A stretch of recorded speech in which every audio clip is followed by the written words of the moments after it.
Et vous êtes toujours à l'écoute de Coin Maroc sur CKVL 100.1 FM. Place aux finances avec notre rubrique Questions d'argent avec notre chroniqueur financier, c'est Mohamed Ben Mouh. Bonsoir. Bonsoir, ça va? Ça va Tout très va bien? Oui.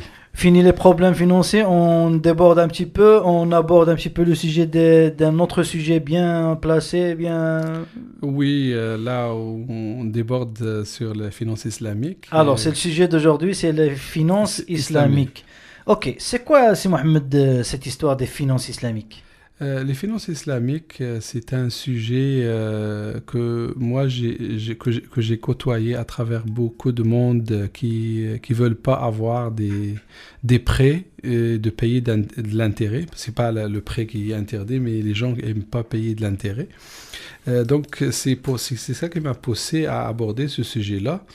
Les finances islamiques, la finance islamique s'aborde sur quelques principes. Je vais les étaler, c'est Mohamed. Oui. Le premier, c'est l'interdiction de l'intérêt, ce qu'on appelle le riba. Okay. Et puis, l'interdiction de risques excessifs, le gharar. Puis, on a le troisième point, c'est dans les finances islamiques, il faut toujours l'adossement à des actifs réels. Le quatrième point, la participation au profit et à la perte. Et puis, le cinquième point, l'interdiction de vendre ce qu'on ne possède pas. Sixième point, l'interdiction de toute activité illicite. Okay. Donc, c'est ça les principaux points de la finance islamique. Je veux te dire que la finance islamique, ça a commencé de Pakistan. Oui, parle-nous un petit peu de l'histoire de ces... Ça a commencé de Pakistan dans les années 70. Puis ça a traversé juste à côté en Iran dans les fins des années 80. Okay. Puis ça a traversé au pays de Golfe dans les années 90. Ça a eu l'essor avec les prix de pétrole, etc. Et puis ça a traversé l'océan du pays de Golfe arabique vers Londres, la capitale, la capitale financière. Okay. La deuxième capitale financière du monde. Et à travers là, ça a comme fait une contagion à travers plein de places financières. Hong Kong, New York, Paris, Francfort. Surtout ce qu'on appelle la vente de dettes des États. Parce que les pays de Golfe, ils donnaient des dettes à travers ce qu'on appelle Sukuk. Puis ça transigeait à travers les bourses. Via les grandes bourses mondiales, Londres, New York, Paris, jusqu'à arriver en Amérique du Nord, et parmi inclus le Canada.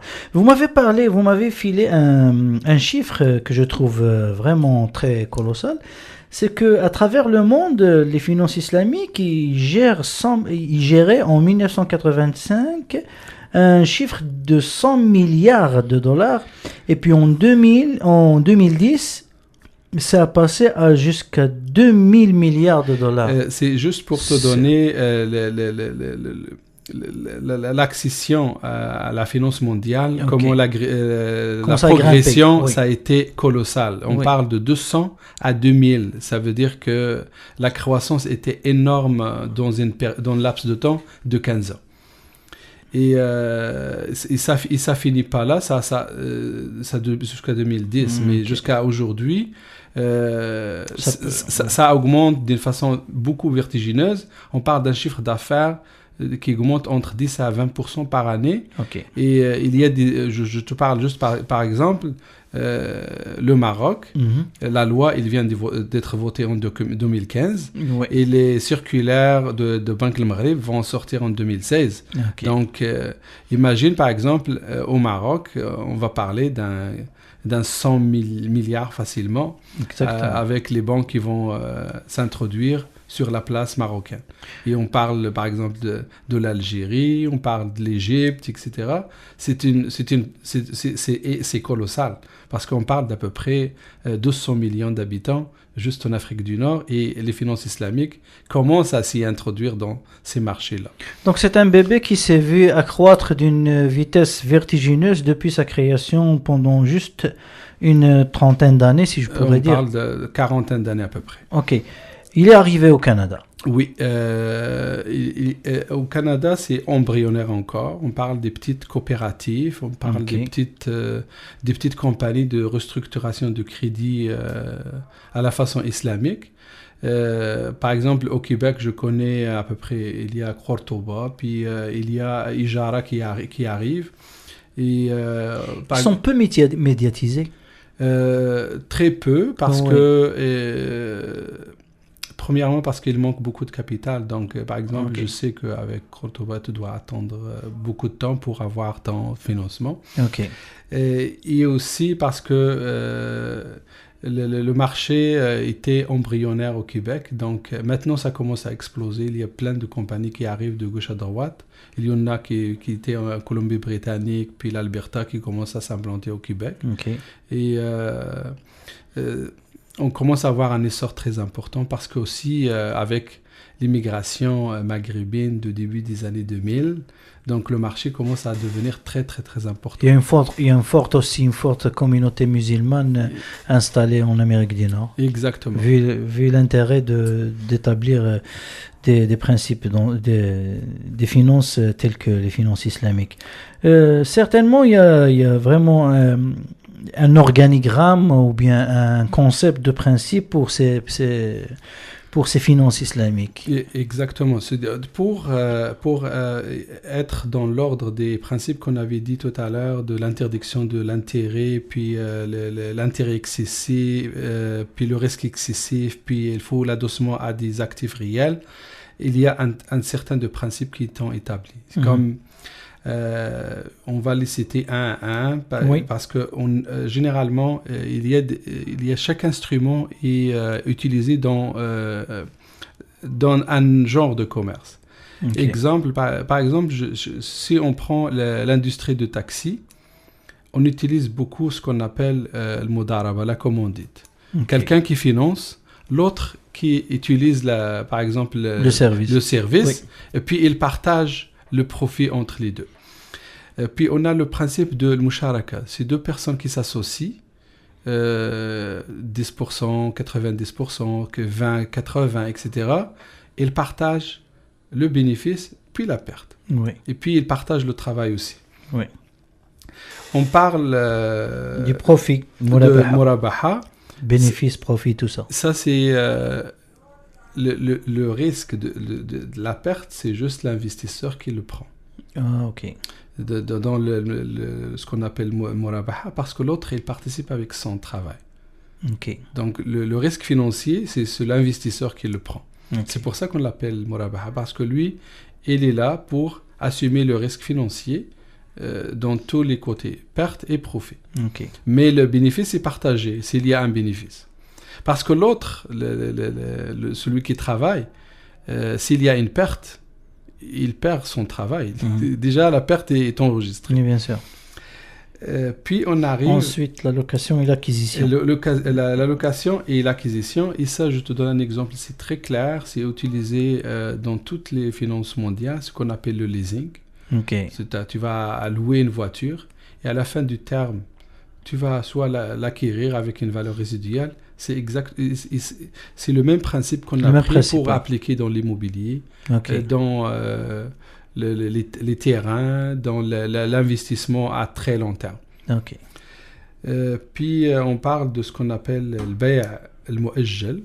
C'est le paiement échelonné. C'est le paiement échelonné. Donc l'achat se fait par le financier tout de suite, puis il te le vend tout de suite avec un bénéfice, on va dire, de 30, 40, 50%. Puis il va t'échelonner le paiement sur une certaine période. Il va l'étaler sur une autre période. Exactement. On parle de bay' al-salam ou bay' al-salaf, c'est que... La livraison échelonnée. Donc c'est l'acheteur qui... Il te paye tout de suite. Toi, tu vas fabriquer le matériel ou la maison ou la voiture, etc. Et quand la marchandise, il n'est pas livrable tout de suite, mais c'est à terme, dans 6 mois, 8 mois, ou bien c'est livrable par mensualité. Par exemple, si tu achètes une quantité de blé, il va te livrer peut-être pour sur 5, 6, 6 8 mois. Mais tu le payes tout de suite. Tout de suite, ok. Donc, ça c'est à propos des principes de ces finances islamiques. Pour le quatrième volet, c'est l'absence de la régulation dans certains pays ou bien dans... C'est normal, parce que quand on parle de monde occidental... Parce que ça vient de la charia quand même. Exact. Donc, c'est ces associations-là qui prennent des lois étrangères, par exemple pakistanaises, iraniennes, saoudiennes, marocaines, etc., et ils essayent de l'adapter à la loi qui existe au Canada.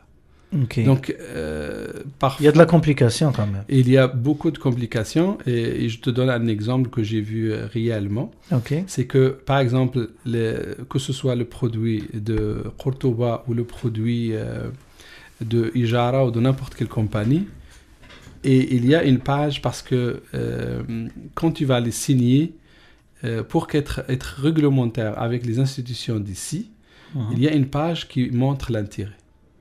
Ah. Il y a une page qui le montre, sinon tu vas être contre la loi qui existe ici. Malgré que tu fais toutes les rouages que tu veux, mais tu vas montrer combien de taux d'intérêt que tu charges au client pour que ça passe au niveau de la régulation monétaire ici. Ok. Donc, rappelons que les finances islamiques, c'est un système de financement, comme vous avez dit, et à travers le monde qui gère une bonne somme des milliards et des milliards de dollars. Depuis jusqu'à 2010, ça a été en 2000 milliards de dollars qui est géré. On a parlé des finances islamiques au Canada, on vit leur installation par des compagnies nouvelles qui se sont installées, qui commencent à s'accroître ici en Amérique du Nord. Puis on a parlé des principes des finances, qui sont la participation, la société en commandite, puis les profits et bénéfices, puis la location et acquisition, puis le paiement échelonné, puis la livraison échelonnée, puis de la régulation de ces compagnies dans les pays étrangers, les pays occidentaux. Autre chose à ajouter avant de conclure? Oui, c'est Mohamed. Ce que je veux dire, c'est pourquoi on présente... Parce qu'il y a déjà la finance classique qu'on veut que les gens maîtrisent. Il y a la finance islamique. Moi, je prends la liberté de choix. Ça veut dire que au niveau de mes principes, c'est que les gens ils ont une certaine liberté du choix. Oui. Si on parle au niveau des droits, il faut que ce soit au niveau financier aussi.